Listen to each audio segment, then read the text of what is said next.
നമ്മുടെ മയക്കുമരുന്നുകൾ എവിടെ നിന്നെല്ലാം പിടിക്കണം. എത്ര പേരെയാണെന്നറിയാം ഒരു ദിവസം എക്സൈസും പോലീസ് ഉദ്യോഗസ്ഥന്മാരും പിടിക്കുന്നത്. ഒരുപാട് സ്ഥലത്തു നിന്ന് പിടിക്കുന്നു. പാവങ്ങളെ വരെ പിടിക്കുന്നു, സ്ത്രീകളെ പുരുഷന്മാരെ എല്ലാവരെയും പിടിക്കുന്നു. ഒരു സിനിമ നടന്ന കോമഡിയല്ല. സൂത്രവാക്യം എന്ന സിനിമ ഷൂട്ടിങ് ലൊക്കേഷനിൽ ഒരു സിനിമാ നടൻ ഷൈൻ ടോം ചാക്കോ എന്ന് പറയുന്ന ഒരു സിനിമാ നടൻ ഈ മയക്കുമരുന്നും അടിച്ചും കൊണ്ട് സ്ത്രീകളെടുത്ത് ഒരു നടിയും അതിൻ്റെ വേറെ കണ്ടു നിന്ന ഒരു നടിയും കൂടെയാണ് കേസ് കൊടുത്തിരിക്കണത്. മയക്കുമരുന്നും അടിച്ചിട്ട് അപമര്യാദയായിട്ട് പെരുമാറി ഈ നടിയുടെ അടുത്ത്. ഇത് കോമഡി ആയിട്ടല്ലേ കണക്കാക്കേണ്ടത്. പക്ഷേ ഇവരൊക്കെ ചെയ്ത അവരെയൊന്നും അറസ്റ്റ് ചെയ്തുകൊണ്ടൊന്നും പോകുന്നില്ല. അവർക്കൊക്കെ പിന്നിൽ ആളുണ്ടെന്ന്. ബാക്കിയുള്ളവരൊക്കെ ചെയ്ത് കഴിഞ്ഞാൽ അവിടെ എവിടെയൊക്കെ കൊണ്ടിട്ട് പിടിക്കും, ഓരോരുത്തരെ അറസ്റ്റ് ചെയ്തുകൊണ്ട് പോകണം. പക്ഷേ ഇതൊക്കെ ഇവർ ഈ വലിയ വലിയ ആൾക്കാർ ചെയ്ത് കഴിഞ്ഞാൽ അത് പുറം ലോകം അറിയപ്പെടില്ല. ഇപ്പം ഈ നടിയാങ്ങണ്ട വന്നിട്ട് വെളിപ്പെടുത്തിയിട്ടുണ്ട്. ഇനി ആ കുട്ടിക്ക് എന്തരാവോ എന്തോ. അമ്മ സംഘടനയിലുള്ളവരും എല്ലാവരും കൂട്ട് നിൽക്കാന്നൊക്കെ പറഞ്ഞിട്ടുണ്ട്. എല്ലാവരും കൂടെ ചേർന്നാണ് അപ്പോഴും ഒരു ധൈര്യം കൊടുത്ത് ഈ പെൺകുട്ടിക്ക്. ഈ ഹോട്ടൽ റൂമിലായിരുന്നു വെച്ച് ഇന്നലെ പിടിച്ചത്. ഡോറിന് മുട്ടി, ടക്ക് ടക്കെന്ന് മുട്ടി ഈ സൗണ്ട് കേട്ടുകൊണ്ട് ആളെന്തേലും ഇത് ഏതിലേയും കൂടെയൊക്കെ പൊത്ത് ചാടി ഇറങ്ങി. മുകളിലത്തെ നിലയിൽ നിന്ന് ഇറങ്ങി ഓട്ടം. ആ കോവണിപ്പടിയൊക്കെ എങ്ങനെ ചാടിയെന്ന് വെച്ചാൽ അറിഞ്ഞൂടാ. കാലും കൈയും ഒടിയാത്ത ഭാഗ്യം. CCTVയിലാണ് തെളിഞ്ഞത്. അതും പോട്ട് പോലീസിന് ഇത്രയും നേരമായിട്ട് പിടിക്കാൻ കഴിഞ്ഞില്ല. വേറുള്ളവരെയൊക്കെ ഈ കഞ്ചാവ് കേസിലൊക്കെ ഒന്ന് ആളുകൾ സൂചിപ്പിച്ച അപ്പോഴേ പിടിക്കും, എവിടെയെങ്കിലും കൊണ്ടിട്ട്. ഇത് പിടിക്കാൻ പറ്റിയില്ല ഇതുവരെ ആയിട്ട്. നല്ല കളിയല്ലേ ഇത്. ഈ സിനിമാ മേഖലയിലും അല്ലാതെ ഉള്ള സ്ഥലത്തൊക്കെ ഇങ്ങനെയുള്ള സംഭവങ്ങൾ നടന്നാൽ അവരെ പിടിക്കൂല. ബാക്കിയുള്ളത് എവിടെയെങ്കിലും ഇച്ചിരി ഒന്ന് സൂചന കിട്ടിക്കഴിഞ്ഞാൽ അപ്പോഴേ പോക്കും. സിനിമാ മേഖലയിലുള്ളവർ എന്ത് ചെയ്താലും അതിന് അവർക്കൊക്കെ ക്യാഷ് ഉണ്ടല്ലോ, പണമുണ്ട്. ഒരു വശത്തൂടെ അങ്ങ് എറിയും. അതവിടെ ആ കേസ് അങ്ങ് ഇല്ലാതാവും. സംവിധായകൻ ബൈജു കൊട്ടാരക്കര കൂടി നമുക്കൊപ്പം ചേരുകയാണ്. ബൈജു കൊട്ടാരക്കര, വിൻസിയം പേര് പറഞ്ഞിരിക്കുകയാണ്, ഔദ്യോഗികമായ പരാതി നൽകിയിട്ടുണ്ട്. ഷൈൻ ടോം ചാക്കോയാണ് പ്രതിസ്ഥാനത്ത് എത്തിയിരിക്കുന്നത്. ലഹരി ഉപയോഗിച്ച് സെറ്റിൽ വെച്ച് സ്ത്രീകളോട് വളരെ മോശമായി പെരുമാറി എന്നുള്ള ഗുരുതരമായ കുറ്റമാണ് ചെയ്തിട്ടുള്ളത്. അങ്ങനെ ചെയ്യാൻ പാടുണ്ടോ? ഇല്ല. അല്ല, ഈ ഷൈൻ ടോം ചാക്കോയുടെ പേര് തന്നെ പല പ്രാവശ്യം എത്രയോ പേര് പറഞ്ഞു.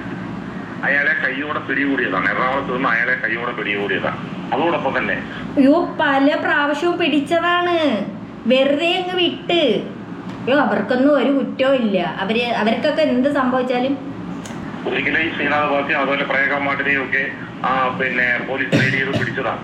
ഇങ്ങനെയുള്ള ആളുകളുടെ ഒക്കെ പേരുവിവരങ്ങൾ പുറത്ത് വന്നിട്ട് പോലും ഇപ്പോഴും സ്വന്തമായിട്ട് ഈ പറഞ്ഞ പോലെ കുറെ സോഷ്യൽ മീഡിയയിൽ ഇങ്ങനെ ഹൈപ്പോട്ടായിക്കൊണ്ടേയിരിക്കുന്നു. ഇങ്ങനെ നേരിട്ട വഴിയിൽ കൂടെ കൊണ്ടുപോയിട്ട് തിരിച്ച് മറ്റേ വഴിക്കൂടെ അങ്ങ് ഇറക്കും. ഇതാണ് നടക്കണത്. ഇവരെയൊക്കെ സിനിമയിൽ ഒഴിവാക്കി എടുത്ത് പടിയടിച്ച് പിണ്ടം വെക്കണമെന്ന് ഞങ്ങളുടെ സമയം കഴിഞ്ഞു. അതാണ് ചെയ്യുന്നത്. ബാക്കിയുള്ള ആളുകളെ പോലും ഇതിനകത്തേക്ക് അടിമകളാക്കാതെ അല്ലെങ്കിൽ അവരെ പോലും ഇതിലേക്ക് പ്രേരിപ്പിക്കാതെ ഇവരെ പോലുള്ള ആളുകളെയൊക്കെ സിനിമയ്ക്കകത്ത് അടിച്ച് പുറത്താക്കിയാണ് വേണ്ടത്. അതത്രേ ഉള്ളു.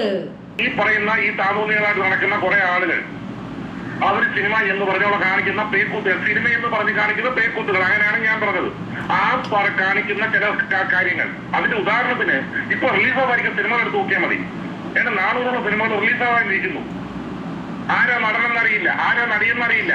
ഇവരെ പോലുള്ള ആളുകളൊക്കെ അഭിനയിക്കുന്ന ചില സിനിമകൾ, അതിനകത്ത് വർക്ക് ചെയ്യുന്ന ആളുകളും അതിന്റെ പിന്നണിയിൽ പ്രവർത്തിക്കുന്ന ആളും അതിന്റെ നിർമ്മാതാക്കളെ ഉൾപ്പെടെയുള്ള ആളുകളെ ഇവിടുത്തെ എക്സൈസും അതുപോലെ തന്നെ ഇൻകം ടാക്സ് ഉദ്യോഗസ്ഥരടക്കമുള്ള ആളുകൾ അവരെ പരിശോധിക്കണം, അവരുടെ വീടുകൾ പരിശോധിക്കണം, അവരുടെ ഓഫീസുകൾ പരിശോധിക്കണം.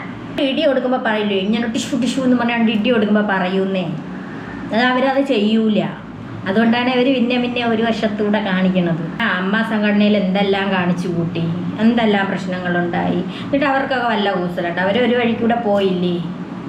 എവിടെന്ന് ഇതൊക്കെ ഇങ്ങനെ ആയിക്കഴിഞ്ഞാൽ ഇനിയിപ്പോൾ അതിലുള്ളവർ ഈ കുട്ടിയുടെ കൂടെ നിൽക്കാന്ന് പറഞ്ഞെങ്കിൽ അതിൻ്റെ ആ സംഘടനയിലെ അളവ് കുറയും. അതിൻ്റെ എണ്ണസംഖ്യ കുറയും. അതുകൊണ്ട് ആരും ഇതിന് ഇടപെടില്ല. ആ പറഞ്ഞെങ്കിലും അവർ പതുക്കെ ഒന്ന് ഒഴിഞ്ഞു പോകും. ഇതാണ് അവിടെ നടക്കുന്നത്. ഈ വിലക്ക് പോലുള്ള നടപടി, ജീവനാന്ത വിലക്ക് പോലുള്ള നടപടി ഒന്നും ഉണ്ടാകാൻ പോകുന്നില്ല എന്ന ആ ഒരു ബോധ്യം ഉള്ളത് കൊണ്ടായിരിക്കാം വീണ്ടും വീണ്ടും ഇത്തരത്തിലുള്ള സംഭവങ്ങൾ ആവർത്തിക്കുന്നത്. ഈ സ്ത്രീകൾക്കെതിരായുള്ള അതിക്രമമൊക്കെ സിനിമാ മേഖലയിൽ കൂടുന്നു എന്നുള്ള സാഹചര്യം വന്നപ്പോഴും ഹേമ കമ്മിറ്റി റിപ്പോർട്ട് വന്ന അടിസ്ഥാനത്തിലൊക്കെ ICC ഒക്കെ രൂപീകരിച്ചു. അത്തരത്തിൽ സുരക്ഷ ഉറപ്പാക്കാനുള്ള നടപടികളൊക്കെ മുന്നോട്ട് പോയിട്ടും ഇവർക്കൊന്നും അതിനൊന്നും പേടിയില്ല. ഈ ICC-കളെയോ അതുമൂലം ഉണ്ടാകുന്ന നടപടികളെയോ ഒന്നും പേടിയില്ല എന്നുള്ളതല്ലേ ഇത്തരത്തിൽ വീണ്ടും വീണ്ടും ഈ ഷൈൻ ടോം ചാക്കോയെ പോലുള്ള ആളുകൾ സമാനമായ രീതിയിൽ തന്നെ സിനിമാ സെറ്റിലൊക്കെ സ്ത്രീകളോടൊക്കെ പെരുമാറാൻ ഇടയാക്കുന്നത്? അത് തന്നെയാണ് ഞാൻ പറഞ്ഞത്. ഇത് ഈ ഹേമ കമ്മിറ്റി റിപ്പോർട്ട് വന്നത്, ആ റിപ്പോർട്ട് ഇന്നവരെ പുറത്തുവിടാൻ ഈ സർക്കാരിനെ കൊണ്ട് കഴിഞ്ഞോ? ഈ റിപ്പോർട്ട് പുറത്തുവിടണമെന്നേ. ഇതിന് കാരണക്കാരായ ആളുകൾ ആരൊക്കെയായിരുന്നു, അതിനകത്ത് പേരുവിവരങ്ങളുള്ള ആളുകളുടെ എത്ര വലിയ കൊമ്പനാണെങ്കിലും ആ പേരുവിവരങ്ങൾ പുറത്തുവിടണം. പുറത്തുവിട്ട ജനങ്ങൾ അറിയൂലേ? അവർക്ക് നാണക്കേടല്ലേ, അതുകൊണ്ടാണ് പുറത്തുവിടാത്തത്. ഇത് നമ്മളെപ്പോലെയുള്ള മലയാളികൾ പോയിരുന്ന് ഇവരെയൊക്കെ സിനിമ കാണുന്നത് തന്നെ നാണക്കേടാണ്. സത്യം പറഞ്ഞ ഇങ്ങനെയൊക്കെ കാട്ടിക്കൂട്ടണതുണ്ടല്ലോ, എനിക്ക് ചിരി വരണം. അയാളെ ഓട്ടം പാലൊടിഞ്ഞില്ലല്ലോ, ഞാൻ അതാണ് ഓർക്കണത്. ഈ CCTV കുടുകുടുകുടുകുടുറങ്ങി ഓടയാണ്. അതിനു മുമ്പ് സൂചന കിട്ടി അവിടെ ഇതുപോലെ ചെക്കിങ് ഉണ്ടെന്നുള്ളത്. അതുകൊണ്ടാണ് ആള് ഒരു വശത്തൂടെ ഇറങ്ങി ഓടടാ ഓട്ടം. അടിച്ചുണ്ടല്ലോ ഓട്ടം, കാല കയ്യ ഒടിഞ്ഞിരുന്നെങ്കിൽ എന്തൊരു ചെയ്തനായിരുന്നു. ഹോസ്പിറ്റലിൽ കിടക്കേണ്ടി വരൂലായിരുന്ന. ഇപ്പോൾ ഒളിവിലെന്നും ഇതുവരെയും പിടിച്ചില്ല. ഇങ്ങനെയൊന്നും ഉള്ളവരെ പിടി കിട്ടൂലെന്നും അതിനൊക്കെ പോയി ഒളിച്ചിരിക്കും. ഇങ്ങനെ കൂട്ടിനകത്ത് ഒളിച്ചിരിക്കും. എവരെയൊന്നും ഒരു കാലം പിടിക്കുകയില്ല. അഥവാ പിടിച്ചാൽ തന്നെയും ആരും അറിയൂല. ഒരു വശത്തൂടെ അങ്ങ് ഒതുക്കി വിടും. പാവങ്ങൾക്ക് വല്ലതാ സംഭവിച്ചു കഴിഞ്ഞാൽ അത് വാർത്തയാവും, അത് മറ്റതാവും, മൊത്തത്തിലറിയും. ഇതാണ് നടക്കണത്. ഇതിനു മുമ്പ് എത്രേ ദിവസം ഇയാളെ പിടിച്ചതാണ്, ഇയാളെ കേസ് വന്നതാണ്. അതുപോലെ അതെല്ലാം സിനിമാ മേഖലയിലുള്ളോരോ കേസുകൾ ഇങ്ങനെ വന്നതാണ്. വല്ലതാ നടന്ന ആരെങ്കിലും പിടിച്ചാൽ ഇല്ലല്ലോ.